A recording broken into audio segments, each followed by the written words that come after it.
Hey you guys, it's Peter, and welcome to my channel. Peter likes books. Well, some of them I think are crap.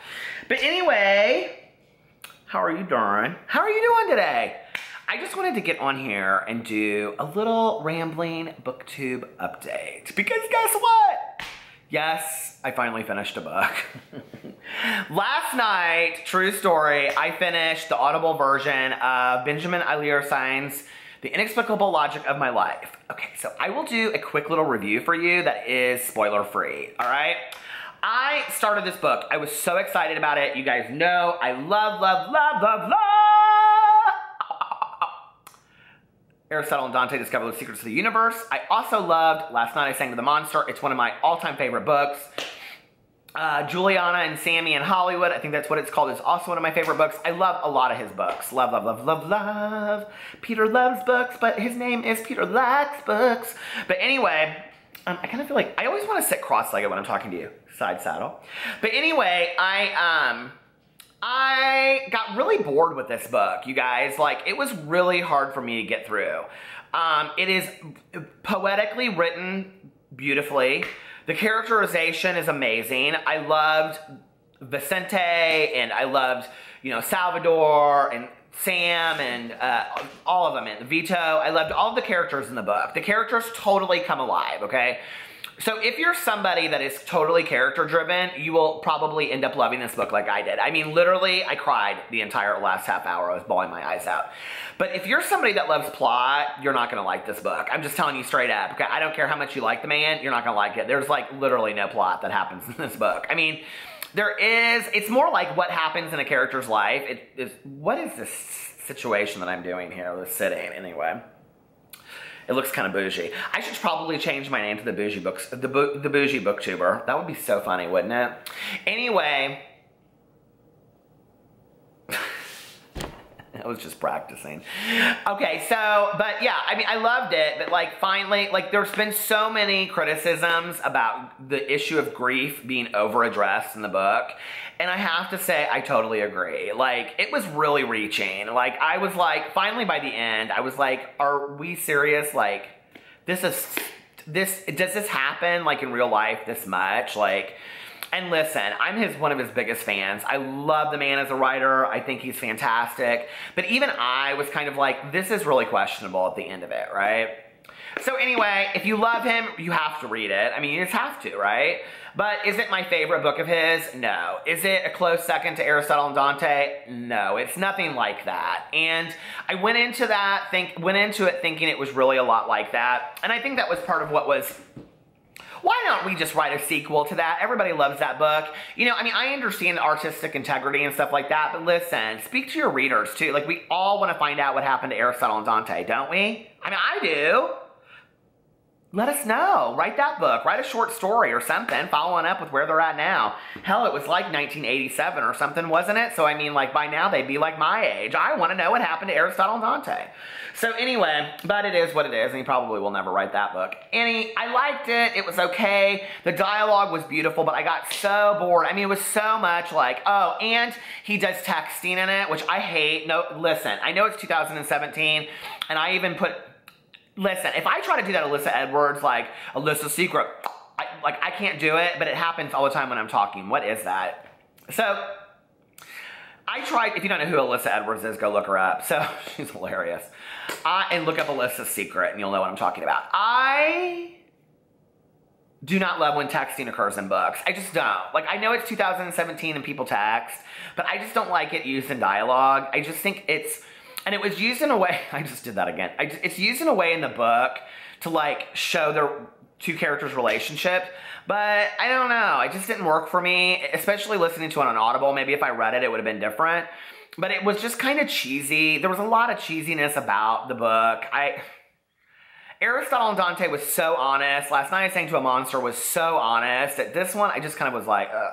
But I will tell you this, when he weaves the title of the book into it at the end, I was like bawling my eyes out. And the way that it ends is so beautiful that it did not need to be as long as it was, okay? It was like something like 300 or 400 book pages, and like on Audible, it was like 11 hours and 40 minutes, and it probably could have been 6. I mean, it just was really long. Like, I mean, I literally found myself like looking at Snapchat and stuff like while I was listening to it. I was like, so I hope you guys like it a lot better than I do. That's just my opinion on it. It's just my opinion, but and now I am recently, just last night, started Angie Thomas's The Hate You Give, which I guess everybody is using the acronym, I'm such a booktuber, aren't I? The acronym THUG for, and it is, wow. I mean, I don't really know what to say because it's rather a tragic story, but wow, like, it's just so incredibly written, and I think, like, right away, you're into the character of Star. Like, I'm literally, like, already, I mean, it, like, takes me,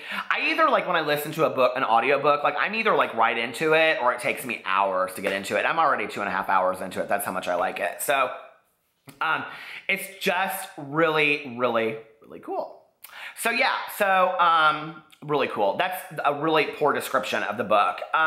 Taking current events and writing them from a character's point of view that lives it is, it's incredibly done. It's so like weaving pop culture and current trends to make it really relevant into the tragedy that occurred in the book. Like, it doesn't read like fiction. I don't know how to explain that. I actually saw Jenna Claire tweeted something out about it, and she was like reading it, and she said something about forgetting that it was fiction, but it's not really fiction, or something like that. I don't want to misquote her. But it was interesting how she quoted it, because this was before I started reading the book. And then when I was reading it, I was like, I mean, do you love her so much, Jenna Claire? I love her. She doesn't even probably know who I am, but anyway, she's like one of my favorite booktubers. But then when I like got into it, I was like, I totally know what she means. Like, it's fiction, but it's about like what's going on in the world. So, or am I like missing it? I mean, it is fiction. So I said I was doing a book read-a-thon, or read it along this month, and it was going to be Angie Thomas's, The Hate You Give. So please go get it and read it with me. I mean, I think it's a really important book for everybody to be reading right now. Just like I thought Underground Railroad by Colson Whitehead was last year. Which, by the way, do you hear the snapping that's going on? What is that? Which, by the way, if you listen to it on Audible, The Hate You Give is narrated by Bonnie Turpin, who is the same person that narrated the Underground Railroad. And I swear, sometimes when I'm listening to it, I'm like, am I still in the Underground Railroad? Is this like the sequel? Like, it's weird, like, when you're listening to it. Because even, like, the intonations that she uses for the character Star I don't think I probably would have picked the same narrator for this book. That's just my 2 cents. I think she's a wonderful narrator, and it's hard to find really good narrators. And what I really don't like is when you hear like the same narrator used for really important works, because like it just like as soon as I started listening to it, I was like, oh, this was Bonnie Turpin who did the Underground Railroad. Do you guys listen to a lot of Audible like I do? Does that bother you? Like when you hear a narrator and you're like, didn't I just hear him? Isn't he so-and-so from like, it confuses you because once you listen to once you're 11 hours into a book, 11 hours, 20 hours, that's a huge commitment to a book, right? I mean, listening to it, when you're listening to it, it's like you start relating to that voice as a character. So you're, what? Back up. So anyway, so I'm listening to that and I'm reading a lot of stuff and I'm just back into the booktube. Summer is so like booktube for me. Like I love to read in the summer. I don't know why. Like in the winter, you would think you'd like want to like get on the couch with a cozy book and stuff. No, I like to watch TV in the winter. I do like watch like movies and go to the casino and do all that kind of stuff. But in the summer, I like to sit outside and read, and I am going to do that this summer. So I wanted to give out, somebody recommended on my video the other day that I do a video about the 5 most underrated booktubers out there. And like, I think I'm not that big to be doing that video, but I am going to do it. I think like it's a really good video to do it because there are some booktubers out there that put out consistent, really good content that only have a couple hundred subscribers, and they've been doing this a lot longer than I have, and it's like, why aren't they getting noticed? And maybe it's just because their videos aren't coming up or whatever. I don't know. So I am gonna do that video of like the 5 underrated, I'm not gonna do the 5 most. I'm gonna do 5 underrated booktubers that I think deserve more attention. But I have decided that in a lot of my videos, I'm gonna start bringing some attention to booktubers that I really, really like. So the first one I want to talk about, and I'm going to mispronounce his name. So he and I have been emailing back and forth, and I apologize. But his name is Jayesh Chaya, I hope I got him or his name correct. I believe he is an Indian booktuber, okay, and he is a young man, and he is single for all you girls out there. And the setup of his videos is so beautiful. It's like on a back patio or something, and it's gorgeous, the setup. Although he said he's moving to Australia in his videos. I like binge watched all of them. He reads a lot of nonfiction books, which I think is very, very cool. He's done like several Booktube videos or Booktube tag videos so far, so you can really kind of like get to know him. Like he does the Booktuber newbie tag and I think maybe the TMI tag. But he's very cool and he's very relatable, and so I think everybody should check him out. I'm going to link his channel below. So he has been very kind to me in watching my videos, and his mom likes my videos. So Mom, thank you. Happy Mother's Day. So that was the first person. And then the second person I want to give a shout out to, and you guys, I don't know if it's me having worked with teenagers all of my life, or there's just a soft heart and there's a soft place in my heart for like the young kids out there, like my friend Maddie, who I do videos with sometimes. But all the kids out there that are booktubers or starting to be booktubers and stuff, because I just wish YouTube had existed when I was that age and I had that outlet, you know? So I want to give a shout out to Elijah at Elijah's Bookshelves.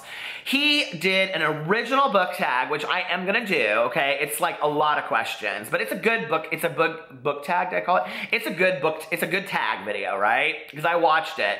And it's really interesting because I would have to guess, I don't know how old he is, but I think he's probably like 13 maybe, I'm just guessing, okay? And it's very sweet, and he's probably thinking, why is he talking down to me? He like reached out to me on Twitter and he was like, well, you could do my tag or something like that, right? So I was like, oh, if anybody tags me and stuff like that, I always go check it out. Why did my camera just go in and out? That was so weird, wasn't it? Anyway, I was probably focusing on the ghosts back here, the ghosts, pee-pee. So I went and I checked out his videos, and he's sitting in there and he's talking about like how his dad used to read to him when he was younger, which totally reminds me of my mom.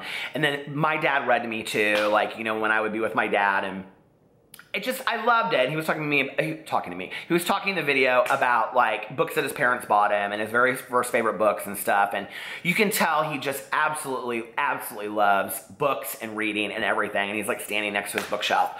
So please go check out Elijah. It would be so cool to just have this kid get a bunch of subscribers, you know, and like have people notice him, and he's young. And I think, you know,